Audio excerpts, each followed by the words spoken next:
I should have seen it coming when Daniel called that Tuesday morning, his voice bright with an enthusiasm I hadn't heard since he was a boy. "Dad, I've been And that's thinking," how I learned the he most said, important lesson of and my my heart life. lifted despite Trust your myself. instincts. It's been always. too long. It's the Way too truth long. that sets us free. I want us to spend some real time together. 3 years. That's how long it had been since my son had visited my small apartment in Calgary. 3 years of brief holiday phone calls and birthday texts that felt more like obligations than genuine connection. His career in Toronto had consumed him, or at least that's what I told myself when the loneliness got too heavy. Investment banking, he'd said. Important clients. High stakes. I understood, or I tried to. "I'd like that, Daniel," I said, gripping the phone tighter. "I'd really like that." "Perfect. Listen, I'm flying into Calgary this Saturday for a business meeting in Banff. But here's the thing, Dad. I want you to meet me halfway. Literally. There's this amazing resort in Red Deer, right between us. We can spend the whole weekend there, just you and me. My treat." Red Deer, 3 hours by train from Calgary. It seemed odd, asking me to travel when he was already coming to Alberta, but I pushed the thought aside. Daniel was making an effort. That's what mattered. "The train leaves Saturday at 10 in the morning, he continued. "I'll text you all the details. Pack light, okay? We'll have everything we need at the resort. Oh, and Dad, don't bring your phone. You're always on that thing checking news. Let's have a real digital detox weekend. Just us, like the old days." I laughed, warmed by the memory. When Daniel was young, we used to go camping every summer, just the two of us, after his mother passed. No phones, no distractions. "You remember those trips?" "Of course I do. They meant everything to me." His voice caught slightly. "You meant everything to me, Dad. I'm sorry I've been so distant. I want to fix that." Saturday morning arrived cold and bright. I packed a small duffel bag with a change of clothes, my medications, and the wool sweater Daniel's mother had knitted before she died. At the station, I bought my ticket with cash like Daniel had suggested. "Keep it simple," he'd said. "No paper trail, no work finding us." I thought it was sweet, how seriously he was taking our disconnection from the world. The train rattled north through familiar prairie landscapes. I watched the frost-covered fields blur past, imagining the weekend ahead. Maybe we'd go hiking. Maybe we'd finally talk about the things we'd been avoiding. His mother. My retirement. Why he'd grown so distant. When the conductor announced Red Deer, I gathered my bag and stepped onto the platform. The station was smaller than I remembered. Quieter. I scanned the crowd for Daniel's tall frame, his confident stride. Nothing. I waited near the benches, watching passengers filter past me toward waiting cars and taxis. The platform gradually emptied. 20 minutes passed, then 40. I checked the text message he'd sent days ago. "Meet you at Red Deer Station, 1 p.m. Saturday." "Can't wait, Dad." It was nearly 2 o'clock. I approached the ticket window. "Excuse me, is there a phone I could use?" My son was supposed to meet me, and I think there might be some confusion. The clerk, a young woman with tired eyes, shook her head. "Sorry, sir. Public phones were removed last year. Budget cuts. Do you have a cell phone?" "No, I left it at home." My son suggested we. I trailed off, suddenly feeling foolish. "Is there perhaps a resort nearby?" He mentioned meeting at a resort. She pulled up something on her computer. "There's the Red Deer Lodge about 15 kilometers out of town, but I don't see any shuttle service. You'd need a taxi, and that'll run you about $40. I reached for my wallet. It wasn't in my jacket pocket, not in my pants either. My chest tightened as I patted myself down frantically. Nothing. I'd left it on the kitchen counter when I grabbed my keys. Except I hadn't needed my keys, had I?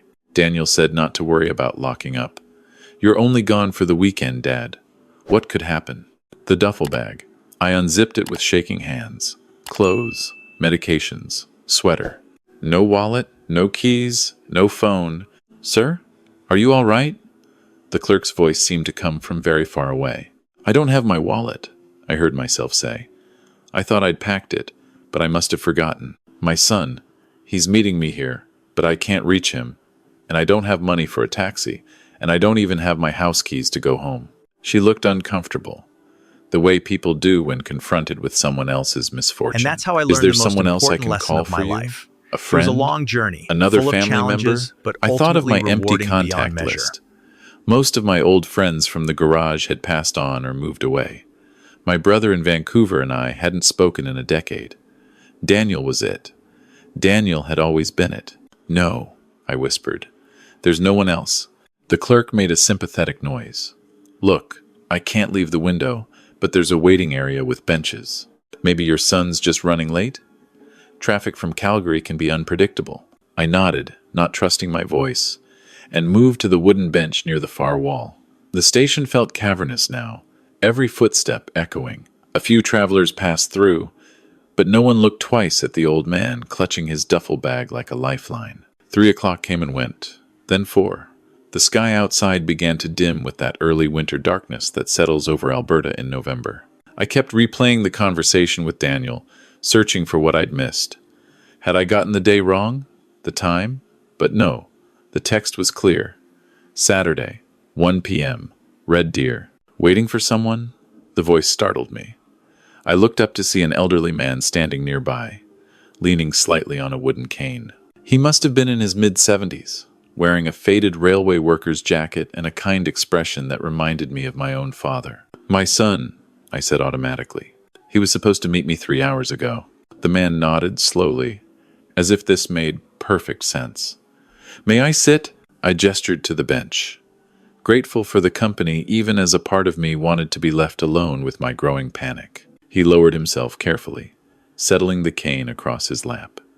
For a moment, we sat in silence, watching the last few travelers of the day hurry through the station. I used to work here, he said finally. 42 years on the railway. Retired in '09, but I still come back sometimes. Can't quite let go of the old place. He extended a weathered hand. Thomas Wright. Robert Harrison. His grip was surprisingly firm. So, Robert. 3 hours is a long time to wait. It wasn't a question, but there was an invitation in his tone. I found myself telling him everything. The call from Daniel, the enthusiasm in his voice, the strange request to leave my phone behind, the missing wallet. Thomas listened without interrupting, his blue eyes steady and understanding. When I finished, he was quiet for a long moment. Then he asked gently, "Has your son asked you about money recently? Investments? Property?" The question hit like a punch to the gut. How did you know? Because I've seen this before. Thomas's voice was sad, but not surprised. Not exactly like this, but close enough. My own son did something similar 20 years ago. Different circumstances, same result. Left me stranded at a bus depot in Medicine Hat after convincing me to sign over my house. Just for tax purposes, Dad. Just a formality. He smiled bitterly. I didn't even realize what I'd done until the eviction notice came. Daniel called me last month, I admitted, the words coming slowly. Asked if I'd considered selling the apartment. Said the market in Calgary was hot, and I could make a lot of money. Move somewhere smaller. I told him I wasn't interested. It's my home. Your mother and I picked it out together, I said. And he dropped it. He got quiet. Said he understood. Then didn't call again until this Tuesday. Thomas nodded grimly. Robert, I don't mean to upset you further, but I need to ask. Did you tell anyone you were leaving town? A neighbor? The building manager? No. Daniel said to keep it quiet, make it a surprise return. He had this whole thing about us posting pictures on social media when we got back, showing everyone we'd reconnected. The full weight of my stupidity crashed down on me. Oh God, he's at my apartment, isn't he? That's why he wanted me gone. Why he wanted me to leave my phone and keys. Probably, Thomas said quietly. The question is what he's looking for. Financial documents? Valuables? Or maybe he's just clearing the place out entirely. I felt sick. I need to get home. I need to stop him. With no money? No ID? The next train to Calgary isn't until tomorrow morning, and you'd need a ticket you can't buy. Thomas studied me for a moment, then seemed to come to a decision. I have a proposal for you, and I know it's going to sound strange, but hear me out. I waited, desperate enough to listen to anything. I live about 20 minutes from here. Small house, nothing fancy, but it's warm and there's food. Come home with me tonight. In the morning, I'll drive you to Calgary myself. But there's a condition. Anything. For tonight, when we get to my house, I need you to pretend to be my son. I'm having some people over, neighbors I haven't seen in a while, and they've been asking about my family. I tell them my son visits regularly, that we're close, but the truth is, he hasn't spoken to me in 15 years. Not since I refused to co-sign a loan he never intended to pay back. Thomas's voice was steady, but I could hear the old hurt underneath. I know it's a lot to ask.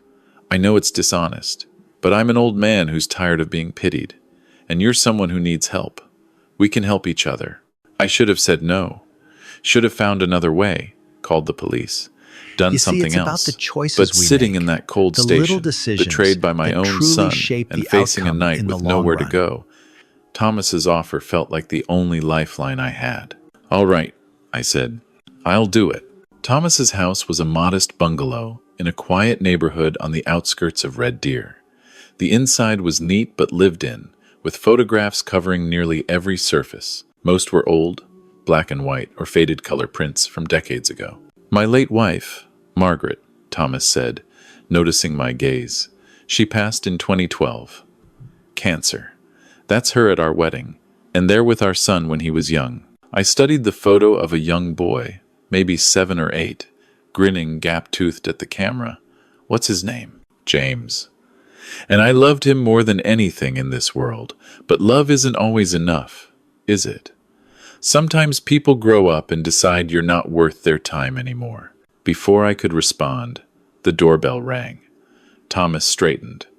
That'll be the Kowalskis from next door. Remember, you're James. You're visiting from Edmonton.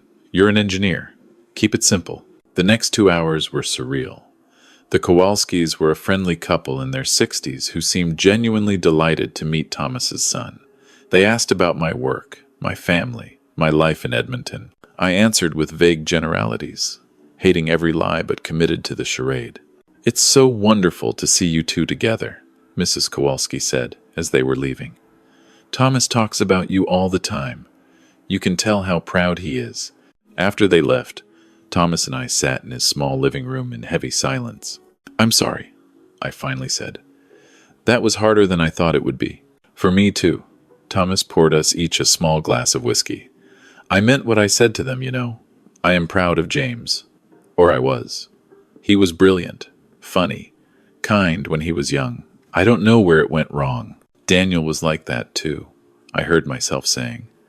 After his mother died when he was 12, it was just us. I worked double shifts at the garage to keep us afloat, to save for his education. He got into University of Toronto, top of his class. I was so proud. Then he graduated, got the banking job, and it was like he became someone else. Someone who was embarrassed by his mechanic father with oil under his fingernails. We drank in silence, 2 old men mourning the sons we'd lost to ambition and greed. The guest room is made up, Thomas said eventually. We'll leave early for Calgary tomorrow. 6 a.m. sound all right? I nodded, exhausted. But before I could stand, Thomas reached into a drawer and pulled out an old mobile phone. Here, it's not fancy, just a prepaid flip phone I keep for emergencies. Call your son if you need to, or call the police. Report what's happening. I took the phone, surprised by the gesture. Thank you. Tomorrow's Sunday. If Daniel's doing what I think he's doing, he'll have spent today ransacking your place, and tomorrow making a quick exit before anyone notices. You might want to give him a call. See what excuse he offers. My hands shook as I dialed Daniel's number. It rang 4 times before going to voicemail. I tried again. Same result. On the 3rd attempt, he answered. Dad? He sounded breathless, slightly annoyed. Is everything okay? I thought we agreed no phones this weekend. Daniel, I kept my voice level. Where are you? Where am I? I'm at the resort in Red Deer, where we agreed to meet. Where are you? I've been waiting for hours. The staff said no one matching your description checked in. The lie was so smooth, so confident, that for a moment I doubted my own reality. I'm at the Red Deer train station, I said quietly, where you were supposed to meet me at 1 p.m. I've been here since then. It's now almost 9 p.m. A pause. The train station? Dad, we agreed to meet at the Red Deer Lodge Resort. I sent you the address. Don't you remember? You said the station. I have your text message right here. Dad. His voice shifted, taking on that patient, slightly condescending tone he used when explaining things to clients. I think you might have gotten confused. This is why I worry about you living alone. Are you taking your medications? Have you been forgetting things? The gaslighting was masterful. If I hadn't known better, I might have believed him. I'm not confused, Daniel. And I'm not at home either, so you can stop whatever you're doing there. Another pause. Longer this time. When he spoke again, the pretense was gone. What do you want, Dad? I want to know why. Why do this? If you needed money, you could have just asked. He laughed, short and bitter. Asked? It took me a Like long you have time anything to worth understand asking that for? true confidence That isn't apartment about is knowing mortgaged all to the the hilt. answers, Your but about pension barely trusting the covers your process. expenses. I did the math, Dad. Even if you sold everything, you'd maybe clear $40,000 after debts. Barely worth the effort. Then why? Because you're getting old. Because eventually someone's going to have to take care of you, and it's not going to be me. I have a life, a career, responsibilities that matter. I can't be your caretaker just because Mom died, and you never bothered to build a life beyond that garage and that kid you raised. The words struck deeper than any physical blow could have. So I figured, Daniel continued, his voice cold and businesslike, I'd get what I could now, cut my losses, and move on. Consider it compensation for all those years of being the poor kid with the mechanic dad while my friends' fathers were lawyers and doctors. I loved you, I whispered. I gave you everything I had. Yeah, well, everything you had wasn't much, was it? The line went dead. I sat there holding the phone, Thomas's hand steady on my shoulder. I'm sorry, he said quietly. I truly am. No parent should hear that from their child. I couldn't speak, couldn't process the casual cruelty, the calculated betrayal. This wasn't a moment of weakness or a mistake. Daniel had planned this, executed it, and felt justified in every step. Thomas let me sit in silence for a long time. Finally, he said, Come on, you need rest. Tomorrow, we deal with it. I barely slept that night. Every time I closed my eyes, I heard Daniel's voice. Everything you had wasn't much, was it? At 5:30 a.m., I gave up and went to the kitchen. Thomas was already there, making coffee. Couldn't sleep either, he said, pouring me a cup. I kept thinking about what your boy said to you. Made me angry all over again about James. We drove to Calgary in Thomas's old truck as the sun rose over the frost-covered prairie. He didn't try to fill the silence with platitudes or false comfort. He just drove, and I was grateful for it. My apartment building looked the same as always, and that somehow made it worse. The normalcy of it when everything else had shattered. The building manager, Mrs. Chen, was in the lobby when we arrived. Her expression, when she saw me, was pure relief. Mr. Harrison, thank God. Your son said you'd had a medical emergency, that he was taking you to Toronto for specialized treatment. He showed me papers, said he needed to clear out some of your things quickly. I should have called to verify, but he was so convincing, and the documents looked official. What did he take? I asked, though I already knew the answer would devastate me. Boxes, lots of boxes. He had a moving truck yesterday afternoon. I'm so sorry. I thought I was helping. The apartment was exactly as I'd feared. Empty. Not completely, but emptied of anything valuable. The television, gone. My mother's silver tea service, gone. The box of my wife's jewelry I'd been saving for Daniel's future wife, gone. Even the photos from the walls, leaving behind pale rectangles where they'd hung for years. Thomas whistled low. He was thorough. I walked through the rooms in a daze. My bedroom was largely untouched, except for the dresser drawers hanging open, rifled through. The bathroom still had my toiletries. The kitchen had the basics. But anything of value, monetary or sentimental, was gone. Then I saw it. On the kitchen counter, next to where my wallet still sat, exactly where I'd left it, was a note. Sorry it came to this, Dad. You'll be fine. You always land on your feet. Don't try to contact me. I'm blocking this number. D. I showed the note to Thomas, who read it with an expression of disgust. At least he left your wallet? Small mercies. He wanted me to have it, I realized. He wanted me to know I'd forgotten it myself. One more way to make me feel foolish and old. Mrs. Chen hovered in the doorway, wringing her hands. I can call the police. File a report. He may be your son, but this is still theft. I should have said yes. Should have pursued justice. But the thought of seeing Daniel in court, of making our family's destruction public and official, was more than I could bear. No, I heard myself say. Let it go. Let him go. After Mrs. Chen left, Thomas and I sat in my stripped living room. He'd insisted on staying, making sure I was all right. You don't have to do this, I told him. You've already done more than anyone could ask. I'm not doing it for you, Thomas said bluntly. I'm doing it for me.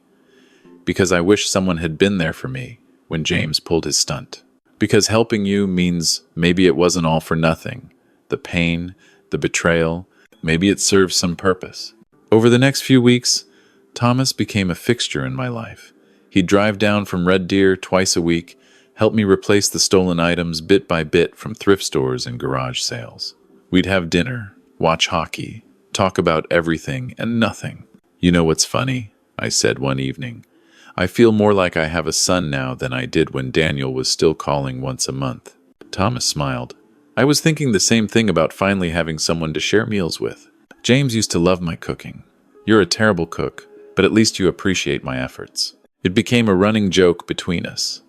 The son who couldn't cook and the father who couldn't stop trying. We fell into an easy rhythm, filling the gaps in each other's lives that our real sons had left behind. Then, 3 months after the Red Deer incident, Thomas didn't show up for our usual Tuesday dinner.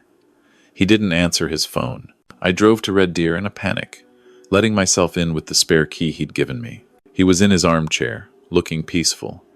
The doctor said it was a heart attack, quick and painless. Thomas Wright was 75 years old and died alone in his living room, but he didn't die lonely. The photos I'd helped him hang in recent weeks proved that. Pictures of us at hockey games, at restaurants, working on his truck together. The funeral was small. The Kowalskis came, along with a handful of other neighbors and old railway colleagues. I stood at the front as people offered condolences, and more than one person said, "Your father was so proud of you." I didn't correct them. A week after the funeral, Thomas's lawyer called me in for the reading of the will. I almost didn't go. What did it matter? Thomas had been my friend, and that was enough. The lawyer's office was downtown Red Deer, small and professional. When I arrived, there was one other person in the waiting room. A man in his mid-40s, expensive suit, familiar features. James Wright? I guessed. He looked up, surprised. Yes. And you are? Robert Harrison. I was your father's friend. James's expression shifted, something like guilt crossing his features. I didn't know he had friends. I thought, well, it doesn't matter what I thought. The lawyer called us in together. She was an efficient woman in her 50s who got straight to business. Mr. Wright's will is straightforward in some ways, complex in others. The bulk of his estate consists of his house in Red Deer and a piece of property he inherited from his own father. Railway land, actually, from when the company was selling off unused parcels. 20 acres outside of town, currently leased to a local farmer. Not glamorous, but valuable. She looked at James. To you, Mr. Wright left his personal effects, photographs, and his truck, also a letter. She handed him an envelope. Then she turned to me. To Robert Harrison, who became the son I needed in my final months, I leave my house and the railway property with the request that he use it to build something good. Something that would have made Margaret proud. The room spun. I don't understand. We were friends. Just friends. For 3 months. Actually, the lawyer said, consulting her notes, Mr. Wright updated his will 5 weeks ago. He was quite clear about his intentions. He said, and I quote, Robert showed me that family isn't about blood. It's about who shows up. He showed up. James stood abruptly. This is ridiculous. I'm his actual son. I have rights. "You have what your father left you," the lawyer said calmly. "If you wish to contest the will, that's your prerogative. But I should inform you that Mr. Wright anticipated this possibility and included a detailed letter explaining his decision, which a judge would likely take into consideration." James looked at me, and I saw my own son in his expression. The entitlement, the anger at not getting what he felt he deserved. "You manipulated him," James said. "Old man, lonely, vulnerable. You saw an opportunity, and you took it." "I saw a friend who needed someone to care," I replied quietly. "That's all I ever saw." James grabbed the envelope and stormed out. The lawyer and I sat in silence for a moment. "The property is worth quite a bit," she said eventually. "The farmer's lease alone brings in $12,000 a year, but the land itself, if you wanted to sell, could fetch upwards of $500,000. It's near enough to Red Deer to be attractive for development." $500,000. More money than I'd ever imagined having. Enough to replace everything Daniel had stolen 100 times over. "What did Thomas mean about building something good?" I asked. The lawyer smiled. "He didn't specify. Said you'd know what to do when the time came." I spent weeks thinking about it. I could sell the property, live comfortably for the rest of my life. But every time I considered it, I heard Thomas's voice. Build something good. The idea came to me while sorting through the photos Thomas had left. Pictures of old railway workers, men like him who'd spent their lives in service of something larger than themselves. Men who, like him, had probably been cast aside by children who thought they deserved better than their working-class fathers. I contacted an architect in Red Deer. "I want to build a community center," I told her, "for seniors. A place where people can gather, have meals together, learn new things.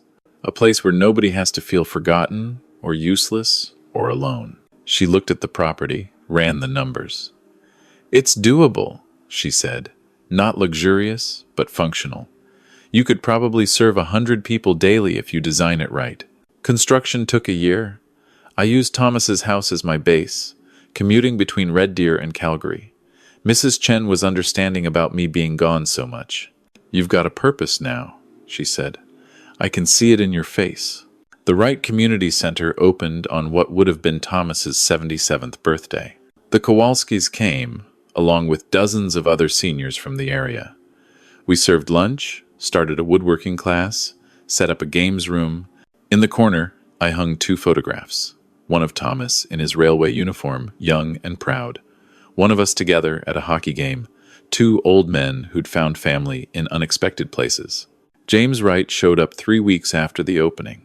I was in the kitchen, helping with lunch prep, when someone said there was a man asking for me. He looked older than he had at the lawyer's office. Tired. "I read Dad's letter," he said without preamble. "The one he left me. He said he forgave me for the bus depot, for taking the house. Said he understood I was desperate, that he should have been more supportive when I needed him. Said he hoped I'd find peace." James's voice cracked. "He forgave me, and I didn't even ask for it. Didn't even acknowledge what I'd done. And then he gave everything to you." "Not everything," I said gently. "He gave you his forgiveness. That's worth more than money or property." "Is it?" James looked around the center, at the seniors laughing over card games, at the smell of fresh bread from the kitchen. "He gave you his purpose, his legacy. What am I supposed to do with forgiveness?" "Build something with it," I suggested. "Your father believed people could change. That's why he forgave you. Prove him right." James left without another word. I didn't expect to see him again, but 3 months later, he came back. "I want to volunteer," he said. "If you'll have me. I'm good with numbers, accounting. I could help manage the center's finances, fundraising." I should have said no. Should have protected this place that Thomas and I had built from the man who'd hurt him. But I thought about what Thomas had written to his son, about forgiveness, about hope, about the belief that people could change. "Tuesday and Thursday mornings," I told James.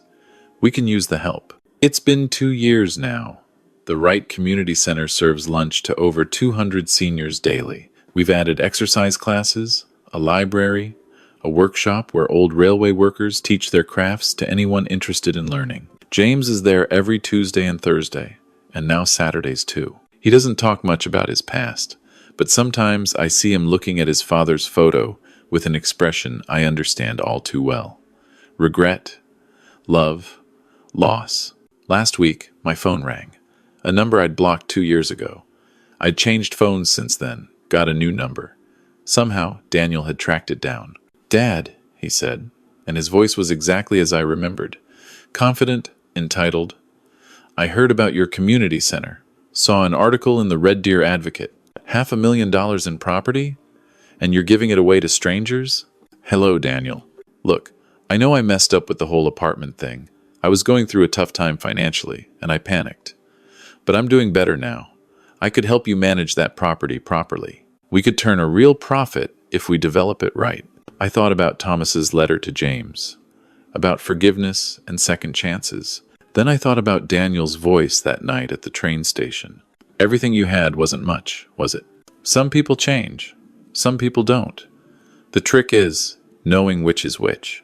"Daniel," I said carefully, "you told me not to contact you, that you were blocking my number. I respected that. I'm asking you to respect this. Please don't call again." "Dad, come on, be reasonable. That property could set you up for life." "I don't need to be set up for life. I have everything I need." "What, a bunch of old people playing cards? That's not family, Dad. That's not real." "You're right," I said. "It's not family. It's better. It's choice. It's people who show up because they want to, not because they have to. People who are there for each other not out of obligation or blood, but out of genuine care." "So, what am I then? Chopped liver?" I closed my eyes, remembering the boy who used to help me in the garage, who used to laugh at my terrible jokes. That boy was gone. If he'd ever really existed. "You're my son, Daniel. You'll always be my son. But you're not my family. Not anymore. Family shows up. You didn't." I hung up before he could respond. Blocked the number again, though I suspected it wouldn't matter. Daniel would try again, maybe in a few months, maybe in a few years. He'd see the center's continued success, calculate its value, and convince himself he deserved a piece of it. But the center isn't mine to give. It belongs to Thomas's memory, to every senior who walks through those doors, looking for connection, to the idea that we don't have to be alone just because the people we thought would be there for us decided we weren't worth their time. James and I are working on expanding the center. There's talk of building housing units for seniors who need more support, creating a real community instead of just a gathering place. "Dad would love this," James said last week. And I noticed he'd started calling Thomas Dad naturally, without self-consciousness. "He would," I agreed. We stood together looking at the architectural plans, and I thought about how strange life is, how the son I raised broke my heart, and the father I became for a stranger healed it, how Thomas's real son is becoming the person his father always hoped he'd be, while my real son remains exactly who he chose to become. That night, I sat in Thomas's house, now mine, looking at the photo of us at the hockey game. Two old men, smiling, surrounded by strangers who became friends. "Thank you," I said to the photograph, "for showing me that family isn't about who you're born to. It's about who you choose and who chooses you back." In the distance, I could hear laughter from the community center. Thursday night was games night, and the place would be full of people who had nowhere else to go, no one else who wanted them. Just like Thomas and me, all those months ago in the Red Deer train station. Except now, none of us are alone anymore. And that's worth more than all the apartments and properties and inheritances in the world.